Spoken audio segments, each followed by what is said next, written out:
Hello guys, welcome to this discussion on mental ability. My name is Raj Gupta. So guys, as you all know that we are here to cover quantitative aptitude and this is the part 3 of percentage. So what we are doing? We are doing quantitative aptitude and within aptitude we are doing percentage. And within percentage we are doing one most important concept within percentage is pass and fail concept. Pass and fail concept. So this concept is important with respect to all the papers. Okay. So because क्योंकि ये question जो होते हैं वो बहुत ही क्या होते हैं कि देखने में लगता है कि भाई बहुत हार्ड है, बट ऐसा होता नहीं है. कुछ क्वेश्चन आसान होते हैं, बस you need to understand the concept behind the question, logic and then trick. Okay, so first is concept, second is logic, and third is trick. So we are giving higher priority to concept and then logic and then trick. So but others are doing trick, logic and then concept. So this is the wrong pattern. What I feel is this is wrong pattern. So firstly you need to clear the concept, then logic, and then trick eventually comes out of concept only. Okay guys, so if you are searching for video which comprises all concepts of percentage, then you are on the right channel, but wrong video, because this video is not contain every and each type of question. So the video which contains everything, this is percentage miscellaneous, जिसमें कि आपको हर concept के साथ एक question मिल जाएगा इसका, तो आप रिवाइज कर सकते हो. तो for revision purpose and for beginners percentage part 1 and part 2, and this is part 3 of percentage, in which we are doing only one concept, and these two parts we are doing more than two concepts each. So yes, so this is the last video probably, and if I feel something important is left, then I also make part 4, but part 3 is the last part, is what I feel. Okay, so move toward the concept. So before concept I want you to give question, because question से ही आपको concept ज़्यादा समझ में आएगा. So question in an examination, Ram, और जो भी आपका नाम देना है वो दे सकते हो, Ram scored 30% marks and fail by 10 marks, whereas Shyam scored 40% marks and passed by 20 marks. Find first passing percentage, second passing marks, and third total marks. So need to find 3. So इस क्वेश्चन से आपको ये clear हो जाएगा पास और fail का concept. Then we will continue to 1 or 2 more questions on the same concept. Okay guys, so आपको क्या देखना है, ध्यान से देखते रहो, क्वेश्चन अपने आप सॉल्व हो जाएगा. बस आपको क्या करना है, ध्यान देना है कि हो क्या रहा है एक्चुअली में यहाँ पे. सो देखो, एक एग्जामिनेशन है जिसमें राम ने स्कोर किया 30% मार्क्स और वो 10 नंबरों से फेल हो गया, और उसी तरह दूसरी तरफ क्या था, श्याम था जिसने 40% मार्क्स स्कोर करे और 20 नंबरों से पास हो गया. तो आपको क्या निकालना है, passing marks, passing percentage and total marks. So firstly you need to find what is the passing percentage and then passing marks, and eventually total marks is what 100%, है ना. Total marks is what 100%. ठीक है, तो इस तरह से आपको निकालना है. सो हम देख लेते हैं पहले इसका कंसेप्ट क्या है, concept behind the question. So this is pass, and this is for Ram and this is for Shyam. तो हम लिख देते हैं यहाँ पे श्याम एंड यहाँ पे हमने लिख दिया Ram. This is only for your understanding. ठीक है, सो इसने कितना स्कोर किया, 30% मार्क्स. कितना स्कोर किया, 30% मार्क्स. कितने नंबरों से फेल हुआ है, 10 नंबरों से. तो अगर मैं 30% में 10 नंबर प्लस कर दूं तो ये पास के बराबर हो जाएगा, यस और नो. ठीक है। अगर मैं 30% में 10 प्लस कर दूँ तो ये पास के बराबर हो जाएगा। और उसी तरफ जो श्याम है वो 40% मार्क्स लाया है। कितने मार्क्स लाया? 40% मार्क्स। और कितने नंबरों से पास हुआ? 20 नंबरों से। तो अगर मैं 40 में से 20 नंबर माइनस कर दूँ तो वो क्या हो जाएगा? वो भी पास के बराबर हो जाएगा। तो दोनों कहाँ जाएंगे? पास पे। मतलब हम बात करें, अगर इसको हम लिखना चाहें तो इसको एक और तरीके से कैसे लिख सकते हैं हम इसको लिख सकते हैं कैसे? 30% plus 10 is equal to pass and 40% minus 20 is equal to pass. So this concept is clear. क्योंकि जो राम है उसके 10 नंबर कम है, तो हमने अगर उसकी परसेंटेज में 10 नंबर जोड़ दिए तो वो पास के बराबर हो जाएगा। और उसी तरह से अगर श्याम के 20 नंबर ज़्यादा हैं तो उसमें से 20 नंबर माइनस कर दो तो वो पास के पास पहुंच जाएगा। ठीक है guys, this is clear, this is clear. And then अगर ये दोनों इक्वेशन पास के बराबर है तो ये दोनों इक्वेशन बराबर होंगी। ये दोनों क्या होंगी? बराबर। ठीक है, दोनों क्या होंगी? बराबर। सो मैं ऐसे लिख सकता हूँ क्या? 30% plus 10 is equal to 40% minus 20। Clear, clear. तो हमें क्या करना है? हमें माइनस को प्लस करना है, तो माइनस वाले को इधर ले आओ और इस वाले को इधर फेंक दो। So it will become 30 is equal to 10% is equal to 10%, because 40% minus 30% is what? 10%, and 10 plus 20 is what? 30%. So 1% will become 30 अपॉन में 10 and it is 3 and it is 3। Okay, clear. 1% मिल गया हमें, 1% मिल गया। 1% is what? 1% is 3 and then 100% is 300। अगर 1% 3 है तो 100% क्या होगी? 300। तो तीसरे का आंसर आ गया आपका डायरेक्टली, तीसरे का आंसर आ गया। Then we need to find passing percentage. अगर पासिंग परसेंटेज आ जाएगी तो पासिंग मार्क्स भी आ जाएंगे हमारे से साथ ही साथ। तो पासिंग परसेंटेज निकाल लेते हैं हम। पहली चीज़ पासिंग परसेंटेज, पासिंग परसेंटेज। सो हमने क्या देखा यहाँ पे? हमने देखा कि 30% प्लस 10 इज इक्वल टू पास है कि नहीं?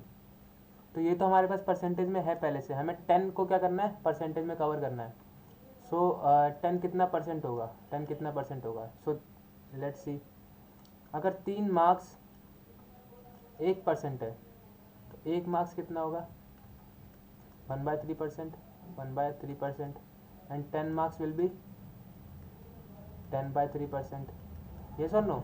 10 marks will be 10/3%. So this will become 30% plus 10 upon में 3% is equal to passing percentage. So if you plus all these then it will become 100 upon में 3% is equal to passing percent, means 33.3%. Understood?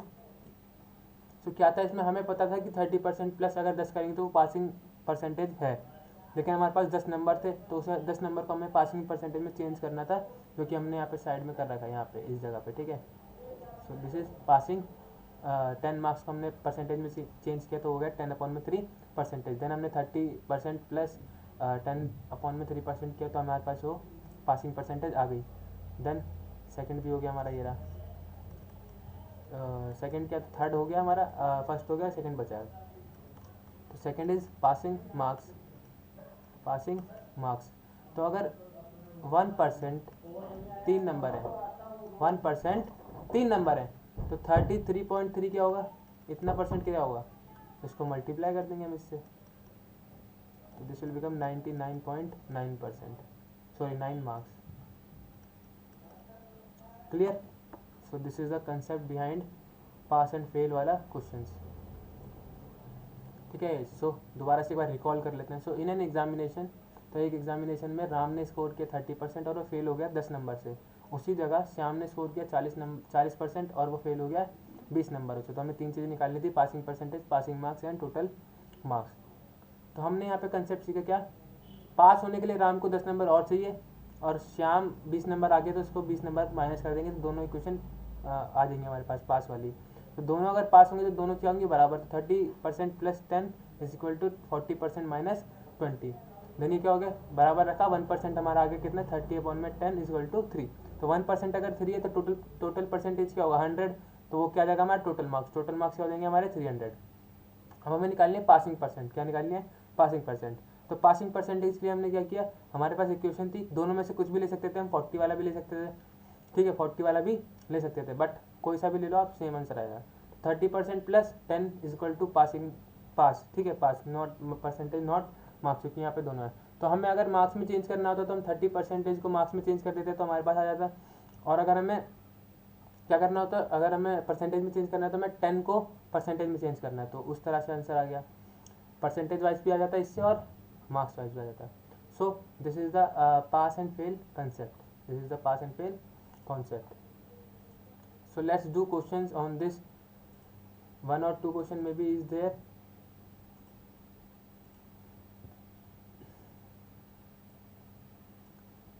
Let's make it little small. So a candidate has to obtain minimum 33% of the total marks to pass. He got 25% of the total marks and failed by 40 marks. The maximum marks are मतलब कितने marks वो ला सकता था। ये तो खुद कर सकते हो, क्योंकि वो जो क्वेश्चन मैंने कराया वो थोड़ा अच्छा क्वेश्चन था, उसमें आपको सारी चीज़ें निकालने को मिल गई। यहाँ पे आपको क्या निकालना है, maximum marks means total marks. So total marks you need to find.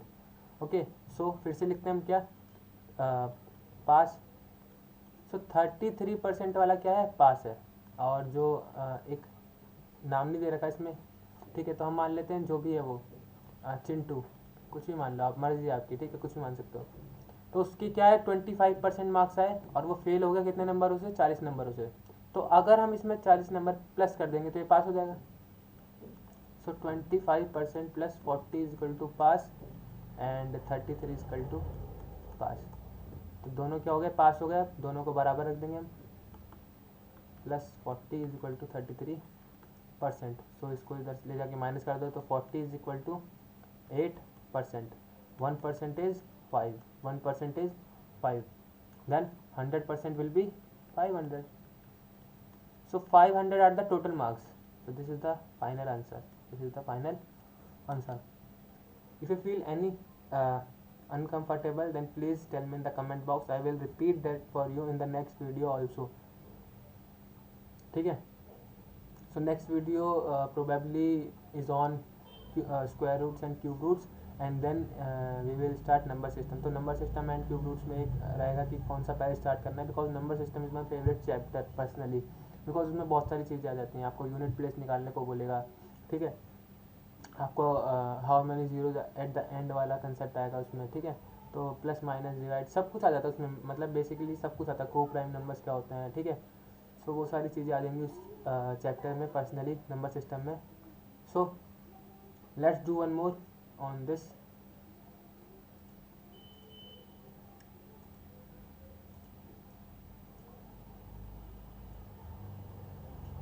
Let's do one more. So question number 21. In an examination it is required to get 40% of the aggregate marks to pass. A student get 261 marks and is declared failed by 4%. What are the maximum marks a student can get? So एक examination में अगर पास होना है तो 40% marks लाने पड़ेंगे, ठीक है, 40% मार्क्स लाने पड़ेंगे, इट इज़ कंपल्सरी। देन एक स्टूडेंट ने 261 मार्क्स लाया और वो 4% मार्क्स से फेल हो गया। कितने परसेंट मार्क्स से, 4% मार्क्स से। तो मैक्सिमम मार्क्स निकालने आपको, तो maximum marks means total marks. Clear? So answer, so फिर से वही चीज़, पास होने के लिए क्या चाहिए उसे, 40% मार्क्स लाना ज़रूरी है, 40% मार्क्स लाना ज़रूरी है मीन्स, लेकिन उसके कितने आए, 261 मार्क्स आए। कितने मार्क्स आए, 261 मार्क्स, और वो कितने परसेंट से फेल हुआ, 4% मार्क्स से। तो अगर मैं इसमें 4% जोड़ दूंगा तो क्या हो जाएगा, पास के बराबर। So same concept is in this question also. 40% वाला पास है एंड 261 प्लस 4% वाला भी क्या है, पास है, ठीक है, 4% वाला भी पास है। तो दोनों चीज़ें मिल गई। मैं 40% इज इक्वल टू 261 प्लस 4%, दोनों को हमने बराबर रख दिया क्योंकि दोनों ही क्या है, पास के बराबर है। देन इसको यहाँ लाएंगे, 36% इज इक्वल टू 261। देन हमें क्या निकालना है, 100% मार्क्स निकालने हैं। कितने मार्क्स निकालने हैं, 100% मार्क्स। सो प्लीज़ यहीं पे काटा पीटी चालू मत कर देना, इसको इससे काट रहे हो तो ये मत करना है। यहाँ पे हमें क्या निकालना है, 100%, तो 100% निकालेंगे हम सीधा। सो 1% इज 261 अपॉन में 36 and 100% will be 261 into 100 upon में 36। 4 से काट दो इसे, 25 अपॉन में 9। अगर ये 9 के टेबल में आता है तो अच्छी बात है, नहीं आता है तो फर्दर हमें करना पड़ेगा इसे। तो इसे 3 के टेबल में ये आता है 8 7 बार में और ये 3 बार में, ठीक है, 3 बार में। और ये इसके टेबल में आता है कितनी बार में, 2 और 9, 29 into 25 is the answer, 29 into 25 is the answer. So this will be 725. I don't know it is correct or not, so let's check. 5 4 carry and then 145 into 8 and 5. Okay, so 5 2 carry 1 7. सही है, चलो. तो 725 is the maximum marks which a student can get in this examination. So this is the question which I wanted to tell you. ठीक है. So you need not to worry about percentage now, because percentage is all done now. If you want to revise and all that, then percentage miscellaneous is the best option for you available. Okay, so this is the concept. So next video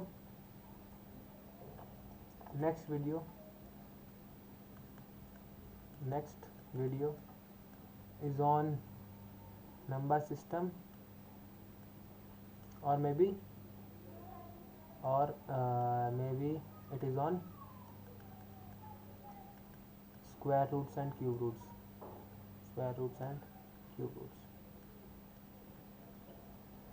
So इसमें कैसे question आएंगे, let's discuss that also.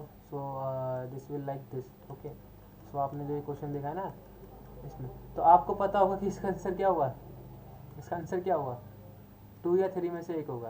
अब आपको बोलते हैं कि plus है तो ऐसा कुछ बड़ा वाला होगा, छोटा वाला, माइनस है तो कुछ और होगा. सो ये ट्रिक क्या होगी, आपको पता चलेगा कि इस ट्रिक के पीछे का कंसेप्ट क्या है. So as you all know that we are concept based, okay, not the trick based, because trick sometimes may get fail, but the concept is always there for you to help you in examination or in clearing the examination, so you can get a service, well known service. Okay, so this is for the video, this is for today. Thank you, take care, bye bye, and get vaccinated. Okay, so bye bye.